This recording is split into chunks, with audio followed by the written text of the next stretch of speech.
Kim Chiu inaming blessing si Paolo Avellino sa kanyang buhay. Ngayong mas open na sina Paolo Avellino at Kim Chiu sa kanilang relationship ay sinisigurado nilang hindi male-left out ang isa't isa.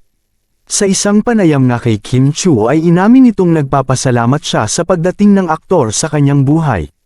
Kahit pa man ay maraming mga di magandang balita ang lumalabas ay nanindigan siya sa pangako ni Paolo Avellino sa kanya.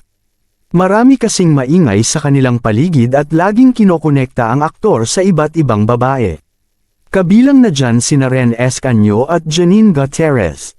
Hindi kasi matapos-tapos ang isyu na nobya nito si Ren at mayroon ding basher na nagsabing engaged na sina Janine at Paolo at magpapakasal soon.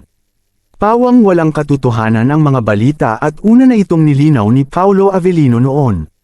Nagpapasalamat siya sa walang humpay na assurance at paalala ni Paolo Avellino sa kanya. Samantala, hindi naniniwala si Kim Chiu sa mga balita dahil malaki ang tiwala niya kay Paolo Avellino. Katunayan nga ay mayroon silang secret message sa isa't isa na siyang nagpapalakas ng kanilang pundasyon.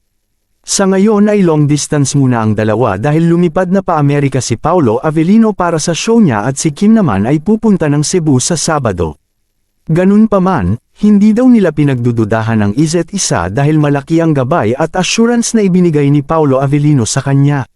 Samantala, wish ni Kim Chiu ay sana matapos na ang mga intrigang walang kabuluhan at nonsense na mga balita. Hindi naman sila nagpapaapekto dito dahil makikita naman yon sa kanilang mga galawan. Alam din naman ng mga tunay nilang fans ang totoong score sa dalawa kaya kampante ang mga itong ipagtanggol sa bashers at maling balita sina Paolo Avellino at Kim Chiu. Ika nga nila just let them bark and we will see them fall. Anong masasabi ninyo sa balitang ito? Comment down below. Maraming salamat sa panunood at huwag kalimutang mag-subscribe for more videos.